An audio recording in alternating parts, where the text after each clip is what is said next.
Hey everyone, welcome back to ChessWiseAcademy. Today we are diving into the fascinating world of King's Indian setup, exploring it from both white's and black's perspective. Whether you're new to this opening or looking to refine your strategy, this video will cover everything you need to know. Let's get started. First, let's look at the King's Indian defense from black's side. The King's Indian defense is a hyper-modern opening where black allows white to control the center initially, but plans to counter-attack later. Here are the key moves. The King's Indian setup usually begins with the move d4. Here we play the move knight to f6, and after c4 we play the move g6. Here black plans to fianchetto the kingside bishop to g7 for a strong presence of long diagonal. After something like knight to c3 we play the move bishop to g7. Now let's say white plays something like e4. Now keep in mind, whenever white plays e4 we play the move d6. This is a very important move, because if we don't play the move d6, white can push this pawn, forcing a knight to move away. Here, after something like knight to f3, we can simply castle.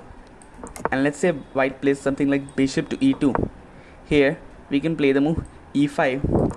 Now e5 simply looks like it's losing a pawn, but it's not, because after pawn takes, and knight takes e5, we can play the amazing move knight takes e4. Here we are attacking two pieces at the same time and we can equalize. So back to the position, white has two options. White can either push the pawn or white can take the pawn. Let's see what happens when white takes the pawn. Here we of course take back. Here let's say white plays something like castle. Now we can play the move knight to c6 to support the center and overprotect our queen at the same time. Here we have a decent position, and in the future we can maneuver our knight to play f5 in the future and start a kingside attack. Now let's look at the positions where white does not take the pawn on e5, and instead let's say white pushes the pawn. Now in this position we can play the move knight to h5, and after something like castles we can play the move f5, which is a pawn break. And after something like e takes f5, we can take with the bishop, and in the future we can bring our knight and maybe even bring the queen and bring the other rook to start a kingside attack. Now let's look at the King's Indian setup from the white's perspective. Now King's Indian attack typically starts with the move knight to f3, followed by g3 and bishop g2 to fianchetto the bishop in the long diagonal. Here let's say black plays something like d5, we play the move g3, and after something like knight to c6 we can play the move bishop to g2, fianchettoing our bishop in the long diagonal. Let's say black plays something like e5. Now keep in mind, just like in the black side, whenever black plays the move e5, we meet them with the move d3. This is also a very important move, because if we allow black to push to the e4 square, then they will force our knight to move away. After something like bishop to e7, just a natural developing move, we can simply castle. And after something like knight to f6, here we have an option. Either we can develop our dark squared bishop on this diagonal, or in the future we can fianchetto this bishop on this diagonal for a double fianchetto system. Let's say we develop this bishop to the g5 square. Here, if we are attacked by the pawn, we can just take the knight, and if black plays something like castles, we can play the move knight c3 in this position.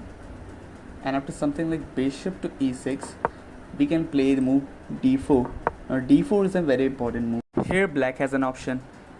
If black chooses to push the pawn, we can just bring the knight to the e2 square, and later we can maneuver our pieces to the king side to start a kingside attack. Later we can also bring our knight back to play the move f5. And if black were to take the pawn, we just take back. Now let's see what we could have done instead of developing our bishop to the g5 square. Here we also could have played the move c4, which is the pawn break. If black takes us, we can simply take back. But let's say black plays something like d4. Then in this position we can play the move e3, attacking black's pawn structure. And if black takes us, we can simply take back and we have an open rook. And let's say after c4 black plays something like castles. Then in this position we can just take the pawn, and after something like queen takes d4, we can play the move knight to c3, attacking the queen, Here we have a very decent position, and we can also start a kingside attack after something like bishop to g5 and maneuvering the knight to play the move f4. The King's Indian attack is about flexibility, using the fianchettoed bishop on g2 to control the key diagonals and maintain a solid pawn structure. This setup allows white to pressure the center and queenside, complicating black's plans. The pawns on d3 and e4 supports the potential breakthroughs like f4 in the future, making the setup powerful and adaptable. So that's what I have for you today on King's Indian setup from both white's and black's perspective. I hope you found this breakdown helpful and that it gives you a better understanding of how to utilize this powerful opening in your game. If you enjoyed this video, please give it a thumbs up and share it with your fellow chess enthusiasts, and subscribe to ChessWiseAcademy for more chess tips and strategies. Leave a comment below if you have any questions or topics you'd like me to cover next. Thanks for watching.